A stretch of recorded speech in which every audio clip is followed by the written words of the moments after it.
There's a good chance that your favourite guitarist's favourite guitarist is Jeff Beck.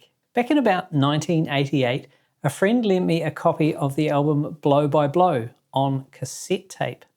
Side 2, track 1, 'Cause We've Ended as Lovers, was an absolute standout song on that album. Since I wore that tape out pretty quickly, I haven't really listened to that tune since then. So today, we're going to have a listen to the version from Live at Ronnie Scott's from 2007.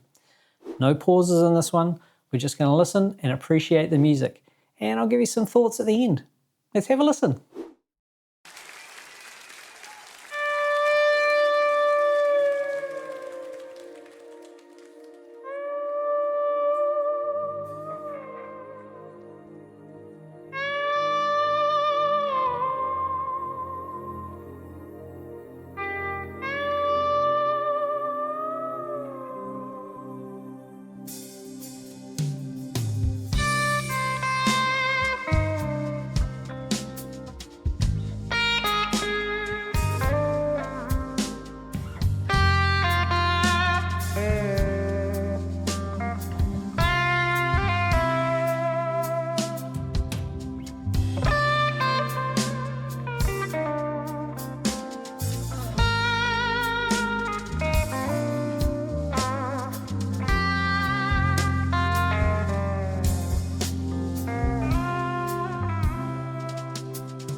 Well, as someone who's spent decades trying to play as fast as possible and throw in as many tricks as possible, that sort of performance is really humbling. The amount of emotion that he puts through with very little amounts of notes, just some incredible techniques, a combination of using the whammy bar and the volume control just to really put some vocal quality into those notes is just outstanding.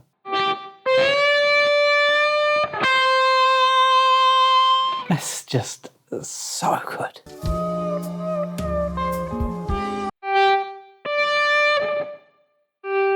What a really interesting technique, using the little finger to do the volume swells.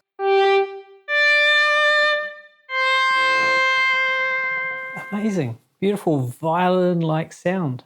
Using the thumb as a pick gives a really different sound to using a pick as a pick. And you would have seen that in things like Mark Knopfler's playing from Dire Straits, of course. Something that I wasn't really expecting to see in this version of the song was an extended bass solo. Of course, Tal Wilkenfeld on bass there. I think she was only about 20 years old when this came out. And of course, has gone on to so many great things. Incredible, incredible bass player, and what a solo.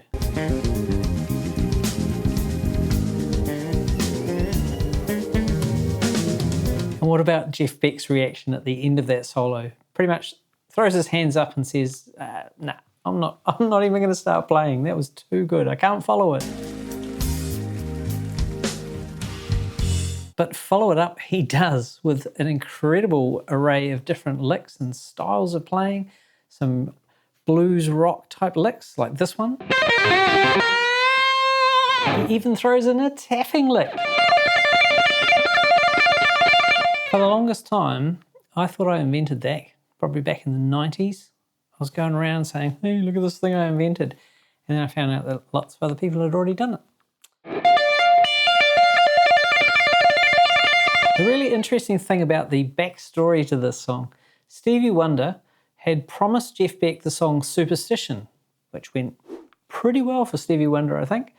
But unfortunately, Motown heard it and decided, nah, that's staying with Stevie Wonder. That's not going to Jeff Beck. As a consolation, Stevie gave Jeff a song that he had written for his ex-wife. Jeff didn't end up using the words. Instead, he replaced it with the guitar melody, and it turned into this song, "'Cause We've Ended as Lovers." And if you were watching the drummer thinking, that guy's pretty good, that is, of course, Vinnie Colaiuta, who's played with, just name somebody, he's played with them. Of course, toured and recorded with Frank Zappa, and just an absolute humongous laundry list of incredible performances. Absolute legend.